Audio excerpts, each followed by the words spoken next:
You've mentioned that before, and you've also you've talked a little bit about this whole thing, like where, hey, I was ready to go when I came back. Now, for those that have followed Kurt's career, you're aware of this, but the last time you had wrestled up to this point was 6 months prior when you took on Cody Rhodes at Northeast Wrestling in that cage match. You lost to him, but I was looking at some reviews online. People said it was another Matt Classic.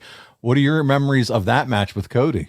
Oh, I love wrestling with Cody Rhodes. I actually wrestled him 3 separate times when I was when I left TNA, and I was doing the independent circuits for about a year. And Cody was great. I knew he was good, but I didn't know he was that good.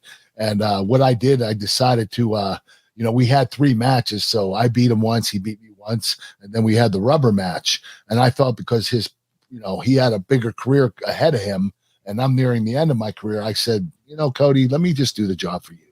Let you go over and continue on with your career, because I'm nearing the end of my career.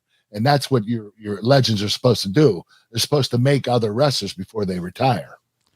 Just a true professional, just like the guys before you, Kurt, which I'm serious, I half joke, half smile. We have fun on the show, but it's true. And that's what you're supposed to do for the younger generation, right? The up and coming guys that need to get over, need that rub.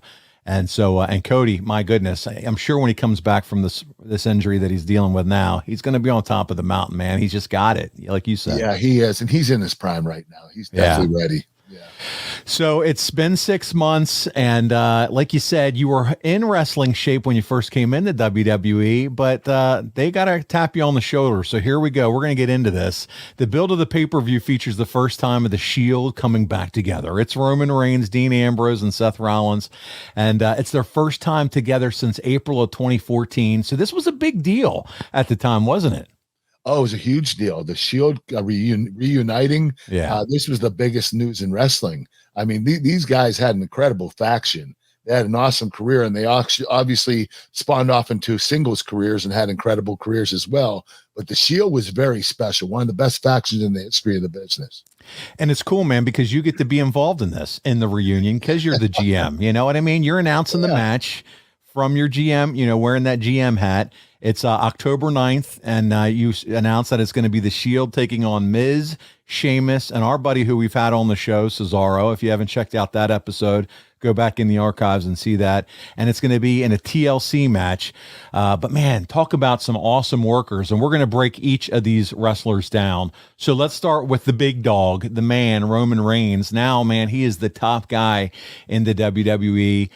He had been their heir apparent to John Cena at this point, a top star. What did you think of Roman at this time and the evolution to this point? I thought Roman was improving dramatically. I won't agree that at the beginning of his career he should have been pushed as hard as he was pushed. He was still a little green, but Vince had faith in him, and Vince did the right thing, because Roman Reigns turned out to be an incredible performer. I mean, Roman Reigns is one of the best workers in the business today, and he earned that spot.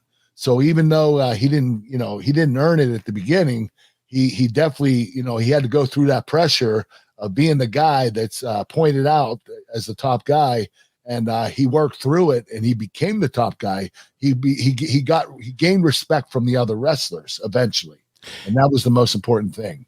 And it's good to see they figured his character out. You know what I mean?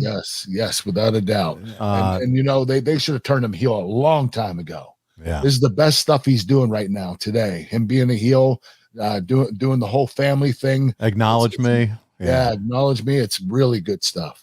Yeah. So you have him. Then you got Seth Rollins, who, in many people's opinion, seems to be this generation Shawn Michaels. When you think about it, you can plug him in anywhere. He's going to give you a great performance. He can do it all. I mean, what do you say about Seth Rollins and his ability? You know what? It's not too much of a leap to say that he is the next Shawn Michaels. I believe he will be eventually. He's not there yet because Shawn put in a lot more years, like 30 something years. But he does remind me of Shawn, because everybody he wrestles, he has 5-star matches with. I mean, when you have that kind of chemistry with everybody, you're an incredible performer. And I think Seth Rollins is a lot like Shawn Michaels. And over the last few years, he's developed the Seth freaking Rollins character, right?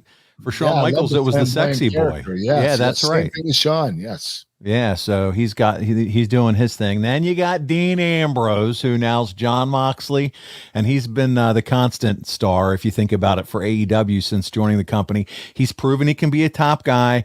Have you seen Moxley's transformation from the Dean Ambrose character to what he is now? And what do you think about him?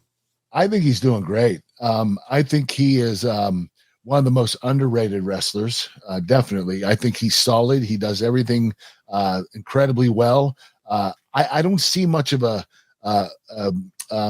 transformation from Dean Ambrose to Jon Moxley. It seems like he's still him.